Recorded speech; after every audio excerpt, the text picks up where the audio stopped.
ഒരു യുഗം ഞാൻ തപസിരുന്നു ഒന്നു കാണുവാൻ, കഴിഞ്ഞ കാലം കൊഴിഞ്ഞ സുമം പൂത്തുവിടർന്നു.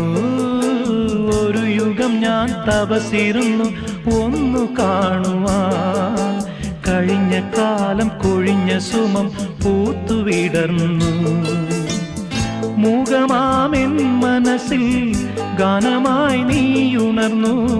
മൂകമാമെൻ മനസ്സിൽ ഗാനമായി നീയുണർന്നു. ഹൃദയമൃദുല തന്ത്രിയേന്തി ദേവാമൃതം വൈശാഖ സന്ധ്യേ നിൻ ചുണ്ടിലെന്തേ അരുണ സഖിതൻ അധര കാന്തിയോ.